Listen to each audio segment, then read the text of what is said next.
All right, everyone. Is this working? Yeah. We're going to start the CPP business meeting and chair's report session now.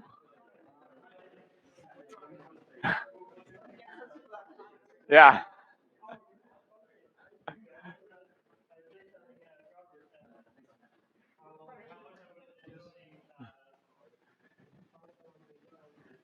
Brigitte is just rounding up some stragglers in the hallway. We have a pretty short agenda. I don't think it'll take the full 45 minutes that's been allocated. I just have some statistics about the usual process of the CPP. We'll present the physical copies of the Distinguished Paper Awards to the representatives, have many people to thank, and then we'll make some announcements about next year. And so this is on behalf of me and my co-chair, Brigitte Pientka, and Robbert, Krebbers, and Dmitriy, who are in the audience. So first, some statistics. Most important fact that we always start with, what is the health of CPP? Is it still a vibrant conference? And I think you can see the last 3 years, we've gotten pretty much the same number of submissions, give or take one, and accepted pretty much the same number of papers, give or take one. So things seem to be very consistent and healthy from that point of view. To dig a little bit more into the numbers for this year, we got 53 submissions via HotCrap. We've been following pretty much the same, I think, successful formula. We did a light double-blind review process. We asked the PC members to we assigned at least one PC member to do sort of a quick look in the first couple of weeks to see whether we needed to find more expert reviewers and solicit external reviews and so on. In the end, we ended up accepting 25 papers, which is nearly identical to last year's statistics. So overall, it took about 2 months for the reviewing and discussion process, and there were some days for bidding and so on. We had 33 PC members and, of course, the 2 chairs, and ultimately we had 20 external reviewers. So in terms of the numbers, things are similar to the last few years, and I think the process seems to work really well. Few more statistics. So this on the left, you'll see I tried to group papers by theorem prover.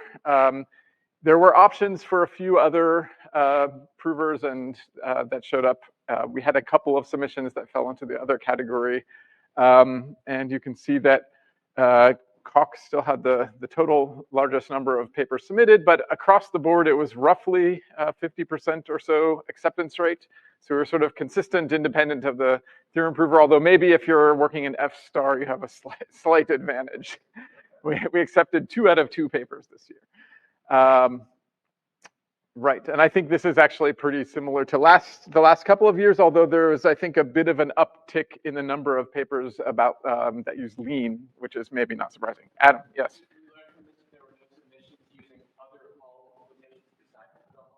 Yeah, I did look for that, and nobody selected those options among them. I think the only other one I can remember was a PVS paper. And you can look at the list of all the options I think they're still up on the call for papers, but maybe also the submission site. So we have a bunch of New Pearl, 12th, and a bunch of others that didn't get any submissions. But I think we should still welcome them in the future.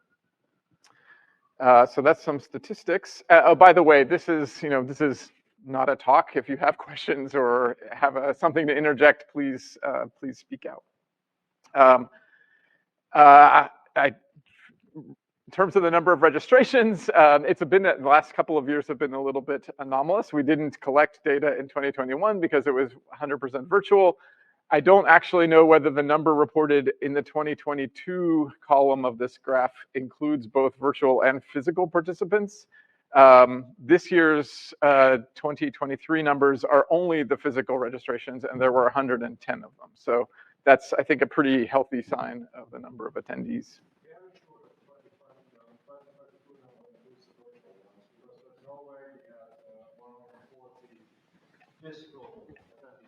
I'm pretty sure of that too. And I think there were only 180 physical attendees at Popple last year total. So that would be very remarkable, but you can hope.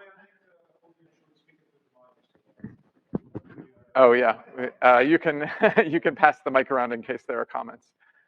So in terms of the number of participants, I think we have a healthy number. I remember last year, I don't know if it's known yet, but last year I think CPP had the most number of registrants among all of the Popple associated events, and I think that's probably going to be true again this year. Now I want to. We've been in the past we've accepted about 10% of the papers as recognize them as distinguished paper awards. We've seen 2 of them today, and we have the 3rd one tomorrow morning. I mentioned earlier we had a change of schedule because our invited speaker, Cesare, could not attend tomorrow. And so we'll have a somewhat unusual sole paper session, but it's one of the distinguished papers, so you should definitely come. And since we have at least one representative from each paper, I thought we would present their paper award. So the paper tomorrow that we haven't seen yet is this one, ESOP White Box Best First Proof Search for Lean by Jonas Limperg and Asta Halker-From. And so let's give a big round of applause. And do you want to? Yeah, sure. So we have paper copies of your award for you, and congratulations, and we look forward to your talk tomorrow. You should all come to that talk. Thank you very much. Can I get more time? I don't think we can let you start early, unfortunately, because other people are planning around the schedule, but thank you, and congratulations. So that's tomorrow. The one we saw earlier today is a formalization of development closed criterion for left linear term rewrite systems, quite a mouthful, by Christina Cole and Art Middletorp. And congratulations, yes. Already gave an excellent talk that you can go watch the video of when it becomes available if you missed it, but congratulations and thank you. And we just saw, if you were here a few minutes ago, the last distinguished paper, Computing Cohomology Rings in Cubical Agda by Thomas Lameo, Axel Ljungström, and Anders Mortberg. And congratulations. Yes, great. So those are the distinguished paper awards.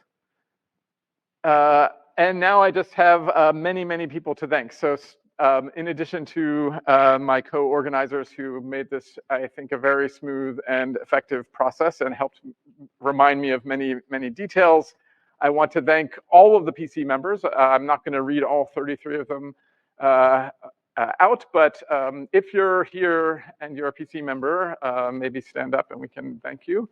I think many of them were participating virtually, so. Not many.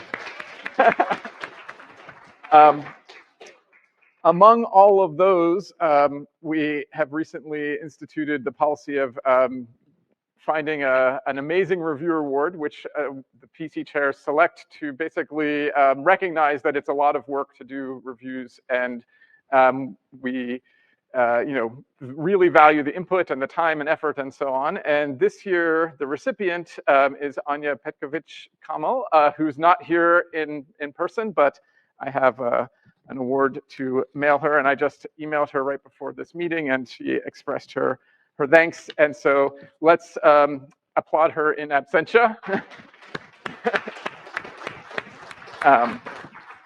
And the PC did an amazing job this year. I'm always very, it's very impressive how thorough the reviews are and how much detail they put into and effort they put into it. And that includes the external reviewers, of which we had about 20. So let's, I don't know if, are any of the external reviewers here? Probably not, but let's thank them anyway.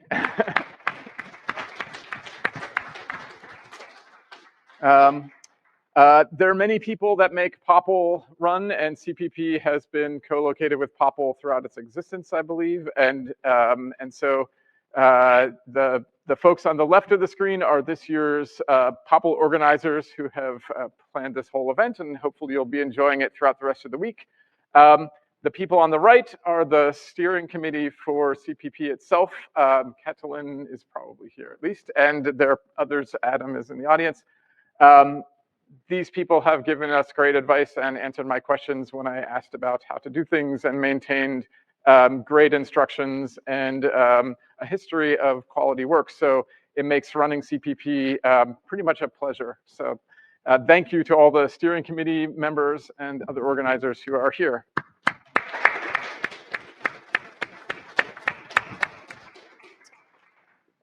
We have a couple of student volunteers. I think most of them ducked out of the business meeting, but I wanted to recognize them. They spent a lot of today helping juggle between the virtual and the physical meetings, and there are always a few hiccups, but I think everything is going very smoothly. So thank you to all of the student volunteers. And of course, a big thank you to all of the authors and participants for making this a success. As I said, we had about 110 registrations, so that's great. And I hope to see you all at future CPPs. Finally, I would be remiss to not thank the financial supporters. So we had, I think maybe the general chairs can correct me, I think this is an unprecedented support for especially the carbon offset award from Amazon Web Services, but we also had great support from JetBrains, Certica, Meta, and Bedrock. So thank you to all of our sponsors that make this possible.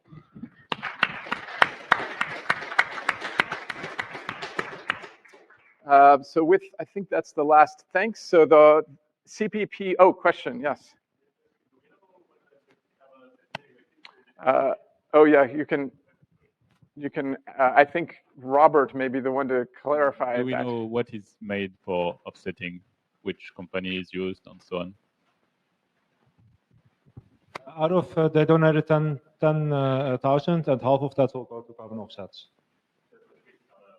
That is yet to be decided, but we'll follow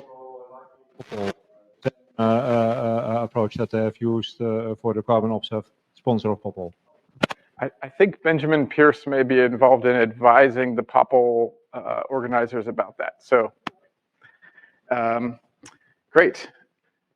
So I was about to say, CPP follows, I think, a very successful model where we have two co-chairs for the PC, chairs, and two co-chairs for the general chair, so we can have a staggered senior, junior, which I think is a great way to structure things because it lets us have continuity and passing of knowledge and sharing of information across the years. And so it won't be a surprise that next year, one of the PC members will be Brigitte Pientka, and one of the general chairs will be Dmitriy. But next year, the co-chairs are Sandrine Blasey, who will be Brigitte's co-chair for the PC, and Amin Tamani, who will be the other general chair organizer. So thank you in advance to all of those people for next year. And we look forward to it.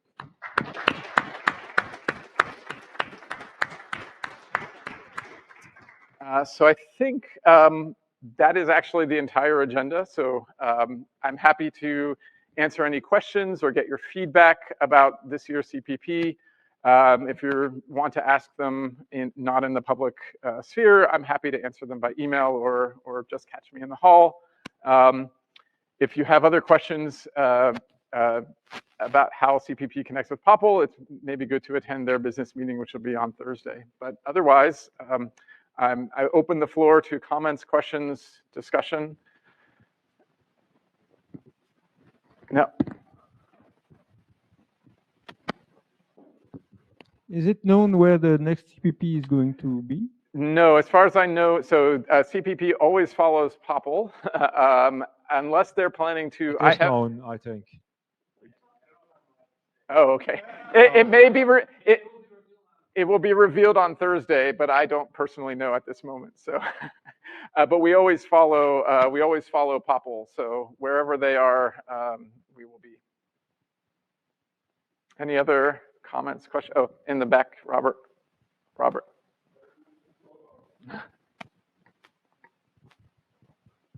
Thanks. I was just wondering if the slides are somewhere online. These slides, you mean, or Yes. I have not put them anywhere online, but I could make them available, I suppose. There's probably a way I can attach them to the CPP website for this year, and I'll see if I can figure out how to do that. Yeah, I think I can put the link in the program. It's just a matter of figuring out how to generate the PDF. Yes. I like to periodically raise the question around the strategic thinking of having both CPP and ITP, which are both relatively small conferences by computer science standards, and what that does for the community and visibility of both conferences and promotion cases in academia and so forth. I don't know if anyone's been thinking about that lately. I think that's yeah, go ahead. My opinion is that we don't have enough of these conferences. It's not that we have too many, so maybe we should discuss this, but I would rather suggest that there should be enough venues for people to publish their work on the topic. I think it is true that if you look at, say, the program committees of the two meetings, there's a significant amount of overlap. I don't know to what extent that is good or bad. Maybe it's a sign of there's a big enough community that we can support two medium-sized meetings, but there was another comment. Somebody, oh, maybe I just, oh. Just one remark is that it would be great if at least we manage to synchronize so that ITP and CPP are not on the same continent the same year. That, I guess, is a little bit dependent on how Popple's movements interact with ITP. I guess maybe it has been discussed at other CPP meetings whether there should be some disconnection from Popple. I don't think it was ever taken very seriously because we get a lot from drafting off of the Popple infrastructure. No, that's in 2014 or so. Before that, we were disconnected from Popple. Yeah. We started, then we were co-affiliated with Aplas, I see. That was for the first couple of years, and then we joined Popple. So maybe Adam knows the history of that. Do you? I don't remember the details, but at least after the fact, it makes a lot of sense to me that you can attract a bigger audience by co-locating with Popple than Aplas. I think at first the conference was quite deliberately intended to be in places that Popple wouldn't tend to go, and then somehow the political will for that faded over time. Also, as a conference chair, I really appreciate being co-located with Popple because it just saves so much. Yeah, I things think that you from kind of don't want to do. From my perspective as well, I think it makes a lot of sense because there's a lot of effort that goes into organizing the room bookings and audio AV and all this sort of stuff. And Popple as a conference probably has enough overlap of interest with CPP folks that I think it still makes a lot of sense. I understand that, but there are two issues with collocating with Popple. The first one is that CPP is not a language conference. So Paddle is, VMK is more related. Yeah, I mean, we have the word But program CPP in the conference is title. it's not a language conference, and if you combine removing ITP and keeping CPP, then you're going to crush a whole domain of formal proof that is going to be under the pressure of the Popple community. So that's the first problem. Second problem is the Popple organization is an expensive one. So that makes the conference more expensive for a lot of people.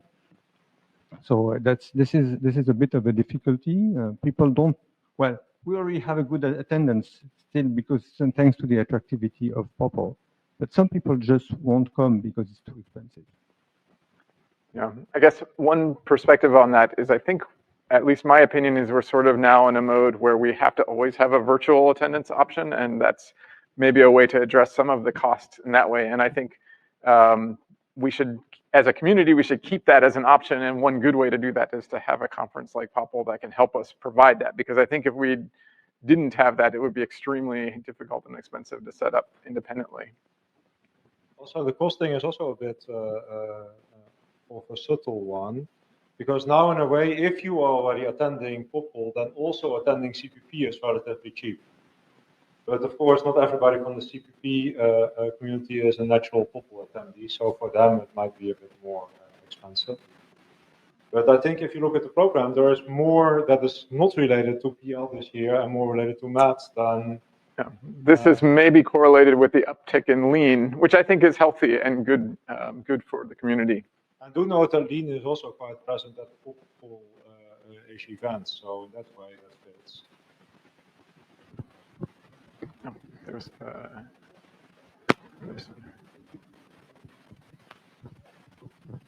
Also, it may be a bit naive, but I do like that ITP is often in the summer and CPP is with POPL in the winter. This way you have two deadlines. So it's kind of practical to adjust. Yeah, if you miss one deadline, you can Yeah. roll over to the next one. I think that actually is a pretty good strategy to keep the community as well. That's the reason why PL also has 4 conferences. There was, I think.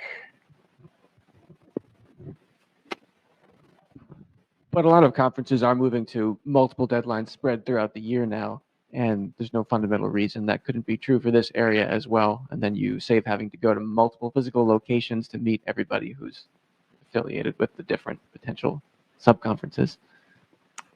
It is true. Uppsala moved to that model this year, I think, right? I guess it's a little hard to tell how that will shake out. Maybe we should wait and see how these other conferences fare with their multiple deadlines and see how it works out for them. But there's another comment over there. So we've had virtual attendance both from speakers and from audience this year. Is sort of both expected to continue, or do we expect speakers to show up physically? I would expect that we would want to have both as an option going forward, just for a number of reasons. Sometimes travel is difficult or expensive, but also people are concerned about the environmental impact, for instance. And I don't think we should require a person to attend a conference to present the paper if we can provide an alternative like that, which is pretty reasonable. There are always hiccups, but it was okay. So I don't think we should ditch that at all. One comment to it, while I fully agree, there is one thing here, is due to the dependency on POPL, we basically end up following whatever POPL is doing. So if POPL at some point decides that this is not cost efficient to have both of these things, then it will be pretty difficult for CPP to have this. So in a way, we try to crucially rely on POPL, but so far POPL is good. So let's hope they. Yeah, well, we can voice that opinion at the POPL business meeting. Yeah, so I think all of you are in favor of having the online part to voice that at the business meeting and make it clear to the POPL organizers, and also how important that is for meetings like CPP. Yeah, I think they have a sense of that, but we should make sure they don't forget.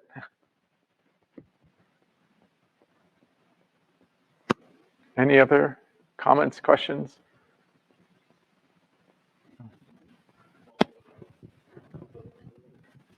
It's an unrelated question, but people are saying, like, if I miss CPP, then I go for ITP, which makes a lot of sense. Do we have a metric of proximity of conferences so that we would know what are the other conferences that people go to when they are CPP adjacent? Mm-hmm. Maybe overlap of. I like a bunch of scripts using which you can download information from DBLP. So I suggest you download all that information, you run some machine learning on it, and generate some statistics for us. Statistical clustering of the attendee and.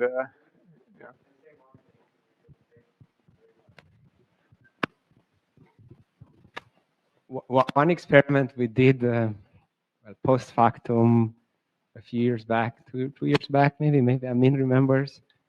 We were wondering how much the overlap between CPP and POPL is, because we were pretty much squeezed by the POPL acceptance deadline. We were trying to have our submission deadline after the POPL notification deadline. And we ran some experiment and we realized that in one particular year, only 2 papers were submitted to both. and they were both rejected at both. And then we decided that we shouldn't care about having our submission deadline earlier. So at least the overlap with Popl seems smaller than what most people expect. I don't know about the distance to other conferences.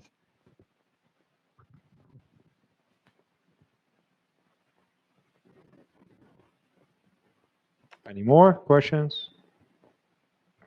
All right, we can wrap up and enjoy tomorrow's meeting and the rest of the week here at Popl. Thank you.